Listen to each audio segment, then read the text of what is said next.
So we found this car through another guy. This is a one owner, 1970 Mach 1 that had been stored outside its entire life underneath a carport with a window down. And so the outside of the body is in good shape. Obviously the paint's rough. It's a 50-plus-year-old car, but the inside was not. So it was originally a 351 2V car, which obviously isn't the most desirable. So we decided to do something different with it. And so this is the Mach 1 R project. This is Andy, our fabricator, who's been building it. And we're going to talk a little bit about what the work we've done so far on it. So basically, we bought the TCI front and rear suspensions, 3-link in the rear. It's basically the, I guess you'd call it SLA front suspension, upper and lower control arm style suspension, same, pretty close to the. It was their Pro Touring package, Yeah, is what they call it. package. And we always were going to go with the Coyote. So we got it with the Coyote mounts. We took this mount and we moved it back an inch, and we cut the actual motor mounts themselves in order to move the whole thing back approximately 3.5 to 4 inches. We cut the firewall here on both sides. This is where your AC hump would be, where it give you more room in your footwell for your AC or your air conditioning box on the inside. We smoothed the firewall out to give us more room, and we're not going to run power steering. We're not going to run power brakes. We're going to run 4-wheel disc, manual rack, and if you see in here, this was rusted so bad from the rats and other animals living in here that we decided to take this out, and we'll support this with we'll actually put a dash bar when we put the cage in it to support this.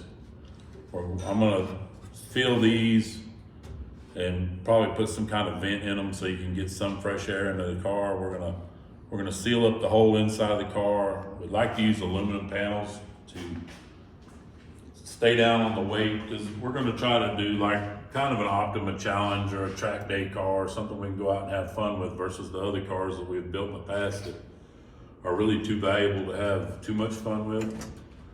You got to open that door on the inside. We got to rebuild the door mechanisms on it. The doors themselves are also filled with rat's nests and mud dauber nests. We have another video on it. We'll show kind of some of that.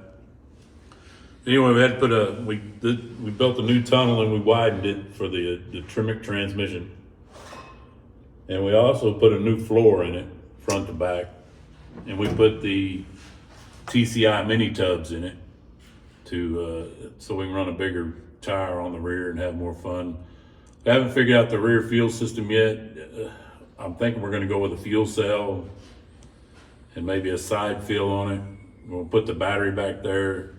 It's basically gonna have 2 seats, a steering wheel, pedals, and we are running the Terminator X to actually run the engine. So we'll have like a small cluster there so you can keep your eye on all your vitals.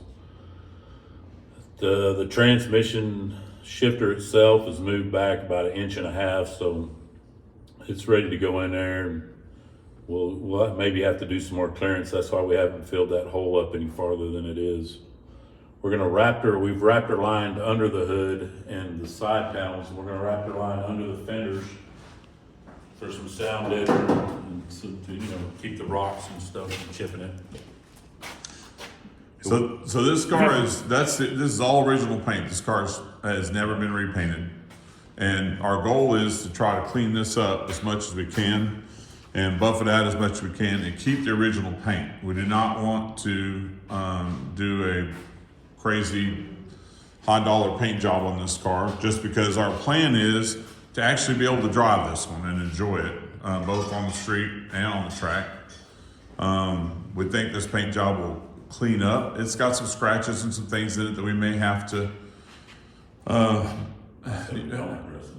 We may or may not address them. It's got some minor rust issues that we will probably leave alone just because, character for the car. But you can see a little bit there, right around the wheel wells, the typical, but it's really minor. We did fill back here. We had a major rust issue here, and we filled it and kind of smoothed it over, and we'll fade that in with some blue just so it looks back to kind of original. But we're gonna put we'll put new weather stripping in it, new windshield and rear window seals. Actually, if you look at this rear window, if I can clean it off, you can see where a cat or something was trying to get in and scratched the glass. Whatever it was, scratched the glass. So the rear window's junk. But we'll go in there and we'll replace that. We'll clean up the taillight lenses. Like I said, we're not going to polish all this stuff. We want it to look like it just came out of the barn, but run like a new car and stop like a newer car. And make kind of it's going to be kind of a race car. Kind of show you what you can do without painting one. I mean, eventually, he may paint it, or we may. I like it like it is. I like the blue. I like the patina. I like how the black is faded off the rear. Here, I mean, to me it's only original once, and I like the way that looks. But I like the way it looks too, so it'll probably stay that way. The suspension we're using, it'll be coilover all the way around.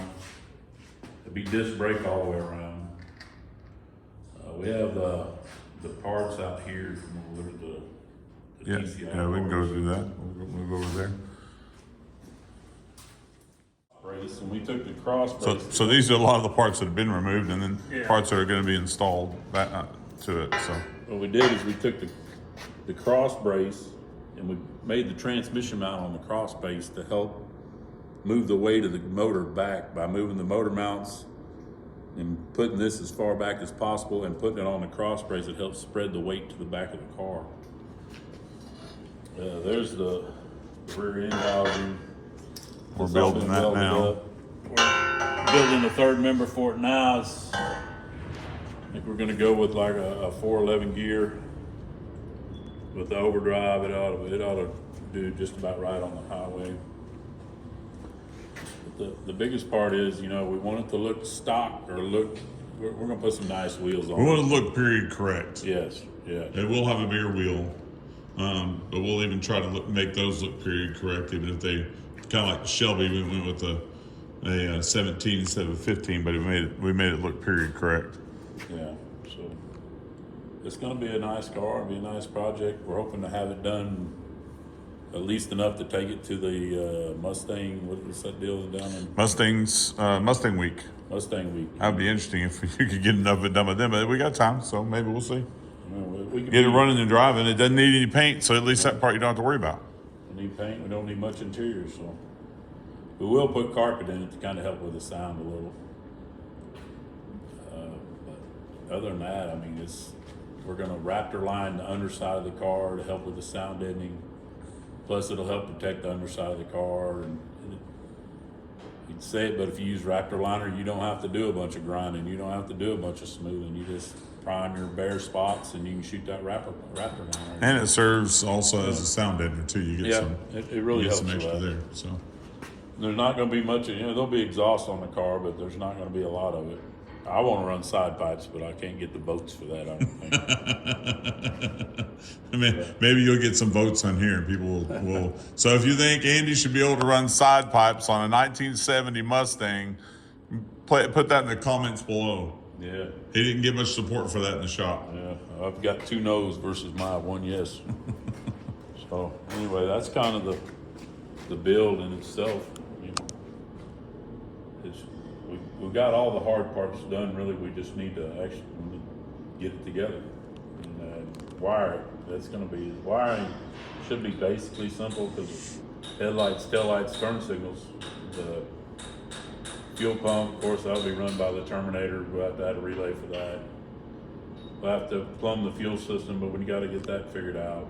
We've got to get the cage in it. because the cage, we're gonna mount the pedal assembly off of. The pedals are gonna be in the car instead of outside the car to help with the cleaner firewall and to give a little more room. We're not gonna put the seat In stock position. well, no, we're not gonna be in the stock position. We're also not putting the support back in it that the seat went to from originally, so that we can lower the seat in the car and actually move it back where it's comfortable.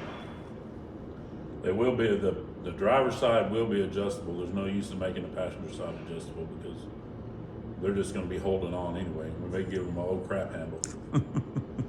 But the seat placement, have to go with the pedal placement. You know, you kind of, the average is what, Evan's shorter, you're taller, so I say I'm maybe closer, so the average is gonna be 5'11", so we gotta kind of set it up so any of us can drive the car. But it's gonna be a fun project. It's a project I've looked forward to. There's only one other car I look forward to building, and I don't mean that in a bad way, but something I've really been excited about, and it's the Cobra kit car in the back corner.